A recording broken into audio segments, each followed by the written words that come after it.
Абе хора, вие бачкате ли? Или сте много млади да бачкате? Ако смяташ, че си много млад да бачкаш, значи нито си първа младост, нито си бачкал. Аз работя от 2-3 клас. Първо при нашите, после тук таме, по бригади в Америка, докато уча бакалавър. После записах магистратура в Международния университет в Монако, където изкарах стаж и дипломна работа по стажа. Защо ви го казвам това ли? Защото именно стажът беше причината да започна да се занимавам с това, което правя и до ден днешен. Дигитални маркетинг операции, да създам ХХБГ и да гледате невероятният ми анфас във вертикален план. После маркетинг агенция, сватбена агенция и сега остана да направя агенция за агенции. Защо съм решил да обогатя кариерния ви мироглед ли? Защото добре планирания стаж дава много добър тласък в кариерна насока, за да можеш да научиш, после да посадиш и накрая да пожениш. И ако аз не се включа с добра оферта за развитие, кой? Младежи с бъдеще 2024.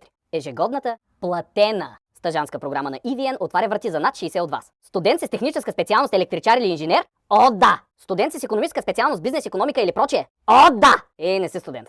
Язък. Ама почти си избутал електрото! О, да! И понеже живеем в 21 век и знам, че сме авери, ама сиренето е с пари, да ви кажа, че стажовете на EVN не са като онези стажове, дето ти ги лъжиш, че работиш, те те лъжат, че ти плащат. Не. Тук няма да правиш кафета, да носиш папки и да висиш на принтера. А ще имаш изготвена 3-месечна индивидуална програма и ще получаваш реални задачи от реални експерти. И да се върна на въпроса с сиренето. Замяна на труда, който ще полагаш като обучаващ се, ще получаваш ежемесечно възнаграждение в размер на 1200 лева бруто. Едно каза стажант, ще ма прощавате, ама това и в Монако го нямаше. Има и ваучери за храна. Значи обучават те, плащат ти, хрантутят те и трупаш стаж, за да може след лятото да поемеш правилната посока и да реализираш адекватна за ценза си професия. Ма този стаж се едно мама го е правила. И ще ви почуш на още нещо.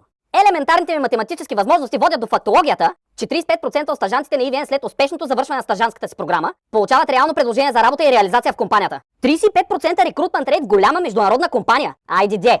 Локациите са в цяла Югоизточна България, а кандидатури се подават най-късно до 30 април на сайта на EVN в раздел Кариери. Ето аз си свърших моята работа и сега е време ти да свършиш твоята. Цъкни един бърз апдейт на CV-то и отиди на сайта на EVN, за да си пуснеш кандидатурата, пък друг път ще ме почерпиш.